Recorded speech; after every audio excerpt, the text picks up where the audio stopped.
Hello, fellow bibliophiles, and welcome back to Blatantly Bookish. I'm Marissa. It's so good to see you here. Today, I am here with my Jane Austen July TBR.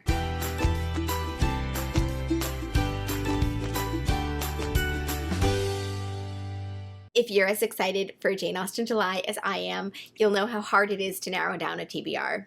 I tried to narrow down this TBR, but even this slimmed down version is rather ambitious and unrealistic for someone who's only been reading 1 or 2 books a month of late. So we'll see how this month goes. I have high hopes that Jane Austen July will turn my reading around. And if you somehow managed to click on this video without knowing what Jane Austen July is, I've linked my announcement video and my co-host's announcement videos below. They explain everything and have all sorts of recommendations for you as well. So on to the challenges. The first challenge is to read one of Jane Austen's main 6 novels.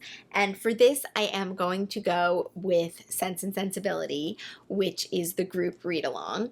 But I haven't decided which edition I'm going to read yet. I have this beautiful copy of Sense and Sensibility. I also have this, which I used for school ages ago, which might have some of my old annotations in it, so I'm leaning towards this one. But then I also have an audiobook version that is narrated by Rosamund Pike, and I love very much. So perhaps I'll use a little bit of the audiobook and a little bit of the physical book. We'll see. The second challenge is to read something by Jane Austen that is not one of her main 6 novels.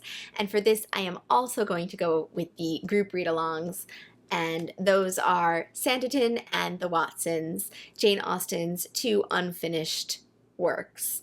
I am really excited to read these again. I have them bound up in this edition with Lady Susan, which I don't think I'll be reading this year, though I love it immensely. And I'm excited to revisit these 2.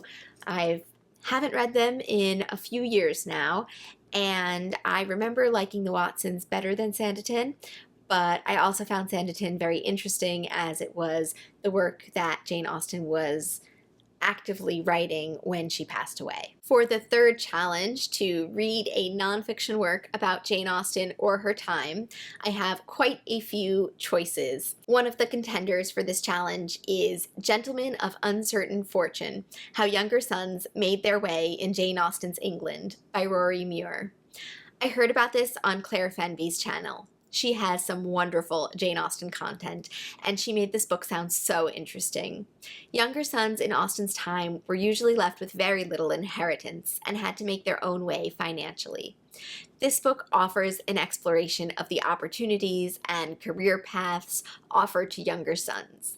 And this is a topic that is deeply applicable to Austen's novels as well. Henry Tilney, Colonel Brandon, Edmund Bertram, they're all younger sons, just to name a few. And there are definitely more than that I can't quite recall off the top of my head.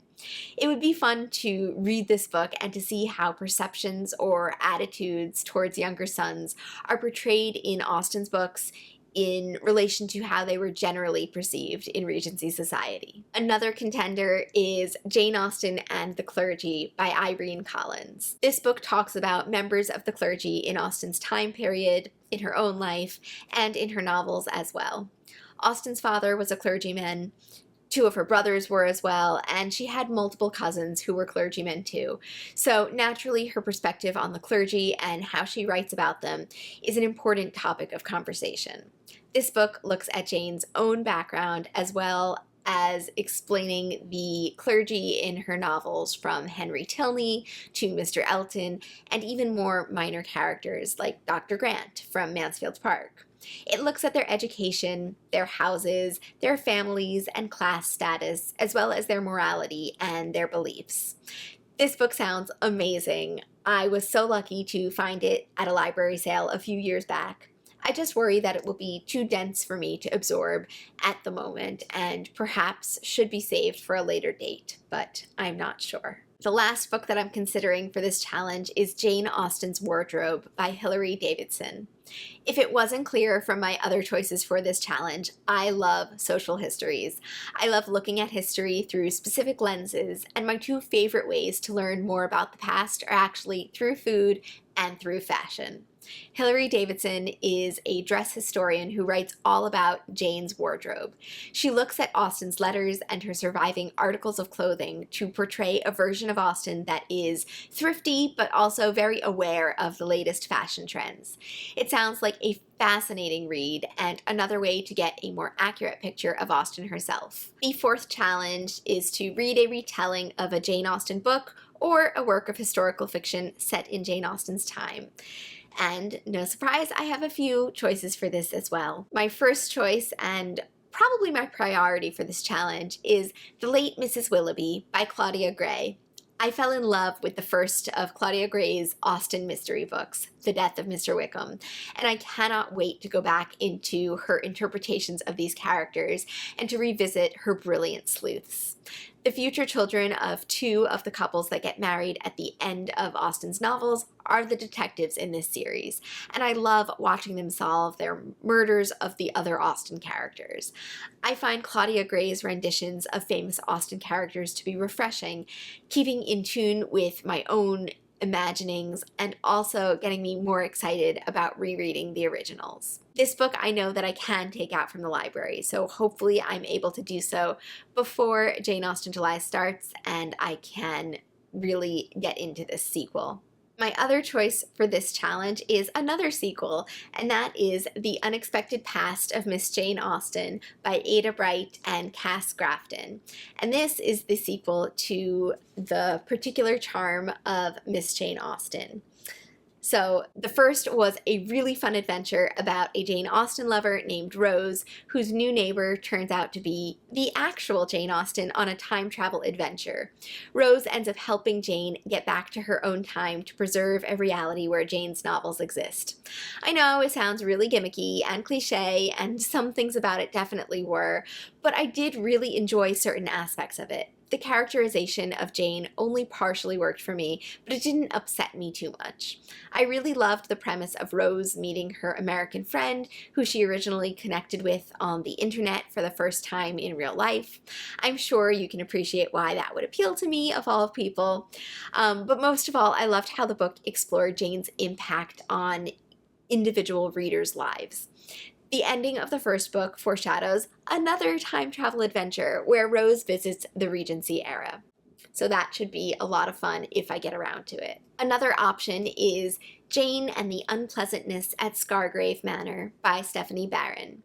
In this book, Jane witnesses her friend's husband, the Earl, die, and then her friend gets a letter accusing her nephew of adultery and murder, and so she enlists Jane to help prevent a scandal in the family.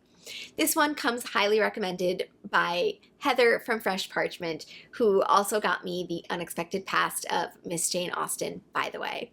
Her channel is amazing, especially if you like Austen, and so you should check it out if you're not familiar with her. I'm also really excited about this series because this author wrote a compelling article about Jane Austen murder mysteries for JASNA, the Jane Austen Society of North America. Anyway, this is the first book in what I think is a pretty long series, possibly 15 books, I'm not quite sure.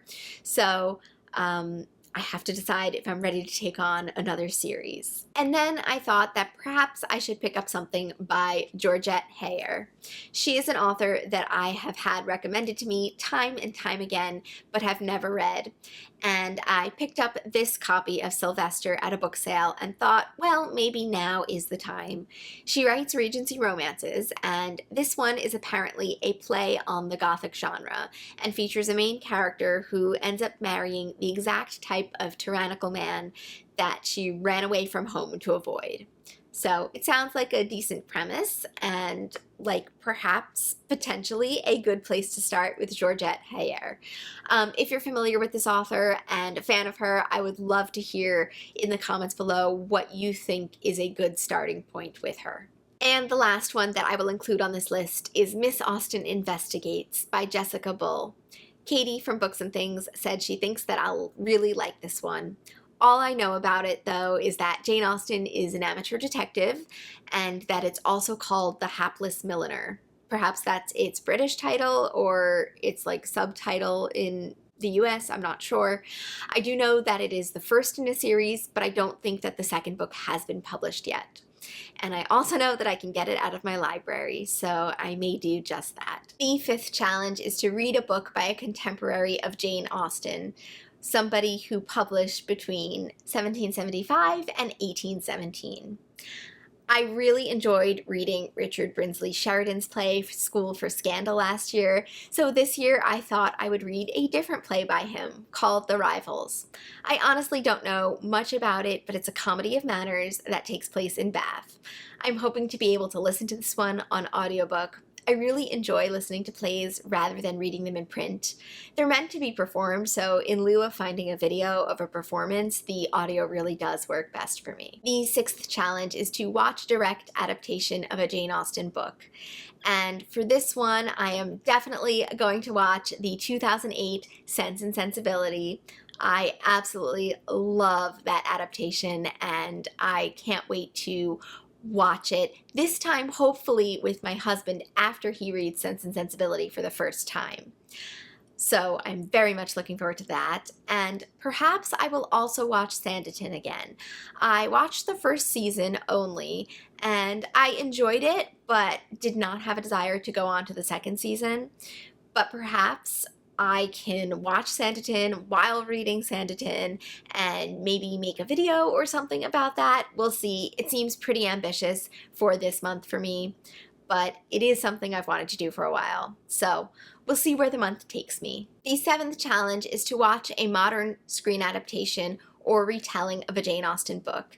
And for this one, I decided that I wanted to stick with the books that I am reading, so something that either adapts Sense and Sensibility or Sanditon.